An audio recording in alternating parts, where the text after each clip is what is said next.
Now, of course, if there's any other company that would care about getting into the FMV market when it came to sports titles, it had to be Tom Zito and his company, Digital Pictures. Yes, famously known for making Night Trap, they made quite a few titles for the Sega CD and other systems like the 3DO, PC, and many other consoles. But of course, we're going to look at two of them, and the first one we're going to look at is Prize Fighter. Now, this was actually published partially by Sega, so this game was actually exclusive to that system. And not only that, this was one of the big titles they were pushing initially with the system. If you saw the commercial with the guy who was yelling, they gotta show him the games, to the kid who's sitting in the chair, and the whole blah blah blah, this is one of the games that was prominently shown. Now, the question is, was it really worth all of that hype that this game got initially? And the answer is probably what you'd expect, but there is definitely some things worth talking about, like how broken the game is, but also why it's one of the better examples of FMV as far as quality. Prize Fighter, unlike the NFL FMV games, is more in line with what people know FMV games to be. The idea of these was to be like interactive movies, and you were the star and in control of the action, in many different ways. Unlike games like Night Trap and Double Switch, Prize Fighter put you right in the shoes of the kid, a small-time boxer in his humble beginnings as a low-level contender, all the way up through to the heavyweight belt fight. In just 4 fights. Before tackling the gameplay, I mentioned how the FMV, for the era, was pretty good to look at. This was due in part to a good artistic choice in having the game be in black and white, similar to the famous boxing movie Raging Bull. Due to the limited space and tech at the time, many games which offered full-color playback had lots of artifacting and were compressed to get it onto a small amount of discs. This meant small, grainy, washed-out footage, depending on how recently it was shot and how powerful the system was that was running it, among other small technical factors.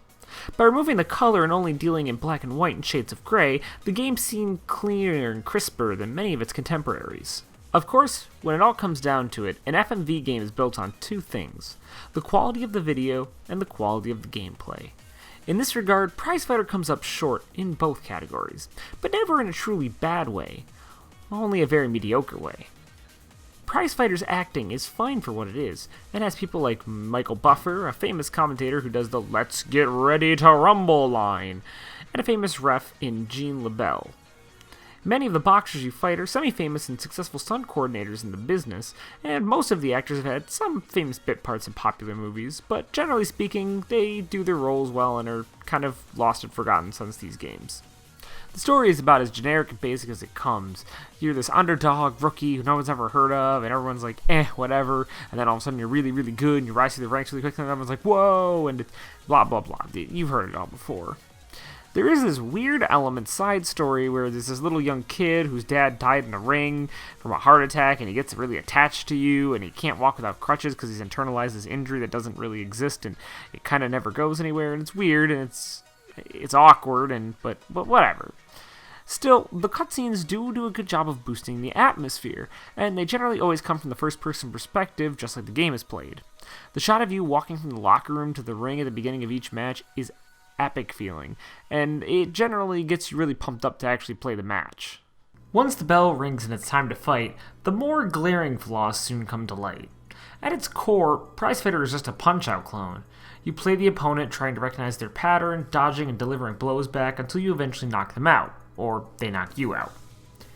The game has 4 types of punches: jabs, hooks, body blows, and uppercuts. You'll need to figure out which punch to use in which opening your opponent gives, which is where the game gets tricky.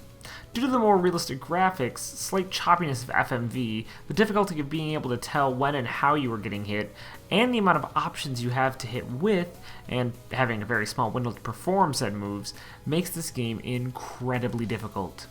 This isn't a game you can button mash either. If you hit buttons hoping to make it work, you'll soon find yourself on the ground knocked the hell out. The game shows you some mercy in a thing called Training Mode, which, for the first round only, shows you what type of punches to use when. It, however, doesn't help you learn how and when to dodge your opponent. This is the easier of the 2 things, as bobbing left and right will dodge a lot of them. I had to use this mode to finish the game, but even with this, that wasn't enough.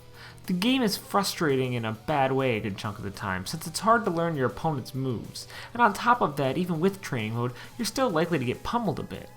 However, the game is exploitable, and it's the way I got around things. See, most people are weak to the left arm, whether it's to jabs, hooks, or body blows. So thanks to a feature called Power Points, which is basically points you allocate to your stamina or strength of each arm that you earn for each win, you can make your right arm a total noodle and your left arm a death machine of doom. However, as if the game is spiting you for abusing this, one opponent is weak to the right arm in T-Rex. So you have to go through the very, very slow process of taking all your points from the left arm and putting them into the right. Oh, and holding up and down doesn't work, so you're going to have to tap each point itself. And that is truly divine punishment. And of course, the last guy, he's weak to the left arm, so you get to do it all over again. So, you have 3 opponents that you can technically play in any order. However, if you play them out of order, unless you are a prizefighter savant, you're going to lose. Quickly. If you play it normally, using the tricks I've shown, you'll make it through the first 3 fights pretty alright for the most part. The 3 fights are Honeybee, the kind of cocky, ooh, I'm good because I'm one rank above you guy, Mega Joe, your middleman, and then you have T-Rex, who's the guy who screws you over and makes you have to reallocate all your power points. All 3 of these guys stand in the way of your heavyweight champion, the Duke. So once you've earned your fight with the Duke, the heavyweight champion, you will try to fight him and immediately get your ass handed to you, even with the tricks. What's the deal with that? Well, you have to grind for more power points. Yes, you have to replay the older fights in order to get more power points in order to even have a shot at beating Duke. It took me at least 6 to 7 matches with the opponent before him to get enough points to even have a chance of smashing his face in and winning the title. It's an odd thought for an early 90s boxing game to have light RPG elements in which you had to grind. Even still, with all this grinding and watching the cutscenes, it only took me about an hour to complete the game, and the ending you get is about as lackluster and whatever as possible, and no, they don't resolve anything with the kid, he's just happy you won.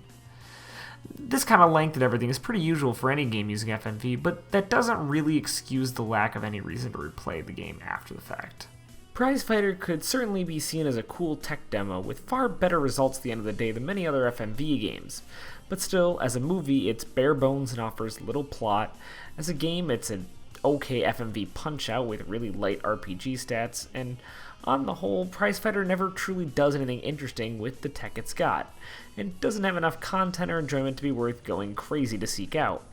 It's just an okay game, and I suppose there isn't anything really wrong or great about that. 2, 3, 4, 5, 6, 7, 8, 9, 10. You're out. Thanks again for watching another one of these videos, and I promise I'm going to stop putting dates on when I'm going to have things up. I feel like it just causes me great pain. But in the meantime, look forward to the last 2 videos soon, and yeah, that's about it. Thanks for sticking with me, and see you in the next one.